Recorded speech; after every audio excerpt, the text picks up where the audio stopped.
लहंगा भितरी अनोखा music presents हाथ डालेला लहंगा भितरी डालेला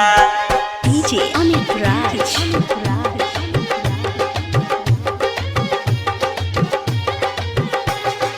कलमालपुर हाट मिक्स बाय सनम डिजिटल रिकॉर्डिंग स्टूडियो हेटा। सैया बाक सहिया लहंगा भितरी हाथ डालेला सैया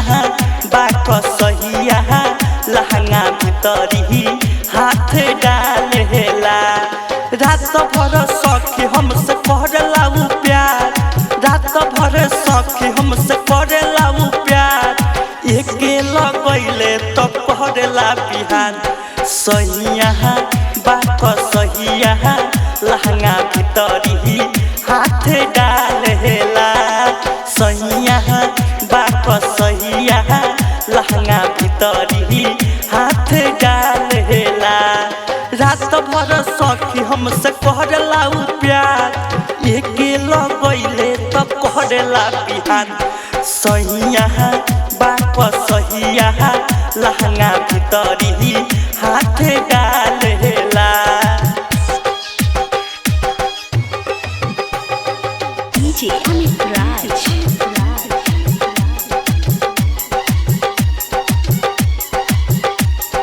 कलमालपुर हाट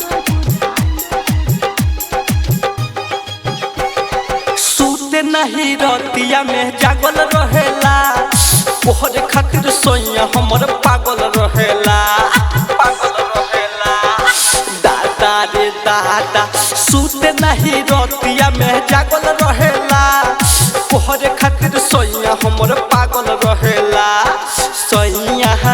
बाक सहिया लहंगा भितरी हाथ डालेला सोइया बाक सहिया लहंगा भितरी हाथ डालेला रात भर सखी हमसे करला प्यार एके लगैले तो करला बिहान सैया बाक सहिया लहंगा भितरी हाथ डालेला अनोखा म्यूजिक प्रेजेंट्स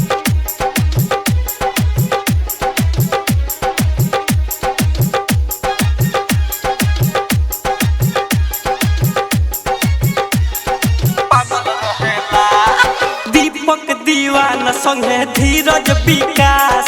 रात भर पर कभो धरे नसास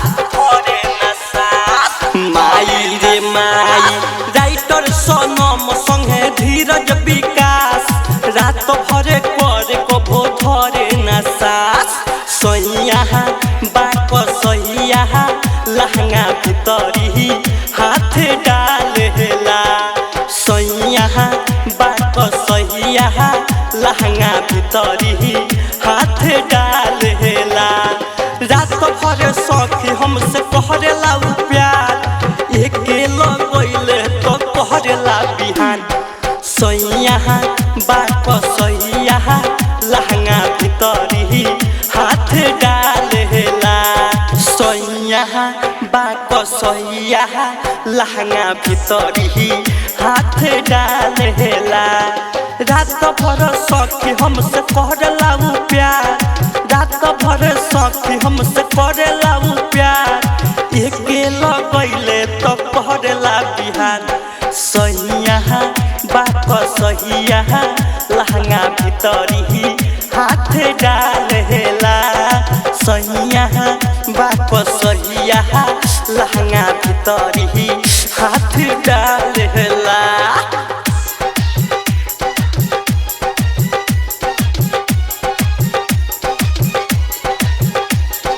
डीजे अमित राज